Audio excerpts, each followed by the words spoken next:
Guys, നമ്മളൊരു സ്ഥലം വരെ പോവാം കേട്ടോ. അപ്പോൾ നമുക്ക് ചെറുതായിട്ട് മേക്കപ്പൊക്കെ ചെയ്തേക്കാം. എന്തിനാ വെറുതെ കുറയ്ക്കുന്നത്, കുറച്ച് പുട്ടിയൊക്കെ അടിച്ച് കയറ്റിയേക്കാം.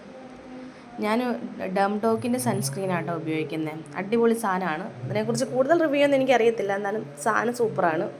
പിന്നെ ഇച്ചിരി പൗഡറും കൂടി ഇട്ടേക്കാം. സാധാരണ ഞാൻ ഇടാറില്ല, എന്നാലും ഞാൻ വെറുതെ ഇട്ടതാട്ടോ. നമുക്ക് കണ്ണൊക്കെ ഒന്ന് നൈസായിട്ട് എഴുതി കൊടുത്തേക്കാം. കണ്ണ് എഴുതാനായിട്ട് ഞാൻ ഉപയോഗിക്കുന്ന ഐലൈനറാണ് കേട്ടോ, ഡാസിലറിൻ്റെ ഐലൈനറാണ്. എനിക്ക് നല്ല കംഫർട്ടാണ് അത് വെച്ച് എഴുതിയിട്ടുണ്ടെങ്കിൽ. എനിക്ക് ഒത്തിരി ഇഷ്ടം അത് വെച്ച് എഴുതാൻ, അതുകൊണ്ട് ഞാൻ അത് വെച്ചാണ് എഴുതിയത്.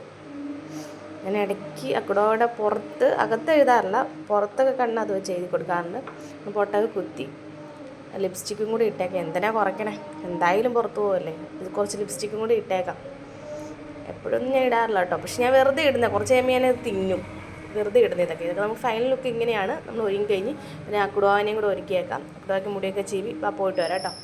നമ്മൾ പോയത് വേറെ എങ്ങോട്ടും അല്ല കേട്ടോ, ഈ മൂഴിക്കരോട്ട് ജ്വല്ലറിയിലാണ്, ബ്രഹ്മംഗലത്തുള്ള. അപ്പോൾ ഒരു ചെറിയ വള വാങ്ങാനുണ്ടായിരുന്നു.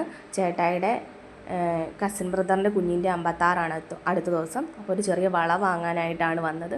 അപ്പോൾ നമ്മൾ എന്ത് സാധനം വാങ്ങാനാണേലും ഇവിടെ ആട്ടോ വരാറ്. നല്ല കളക്ഷൻസൊക്കെ ഉണ്ട്. മൂഴിക്കരോട്ടാണ് നമ്മൾ പോകാറ്. ഇതാണ് നമ്മൾ വാങ്ങിയ വള. ചെറിയൊരു വള വാങ്ങിച്ചു. അപ്പോൾ ഇതാണ് വാങ്ങിയത്. പിന്നെ നമ്മൾ അക്കുടോയുടെ മാലയൊന്ന് മാറിയായിരുന്നു, അതും പൊട്ടിയിരിക്കുമായിരുന്നു കേട്ടോ. വീഡിയോ ഇത്രയേ ഉള്ളൂ. Tata bye.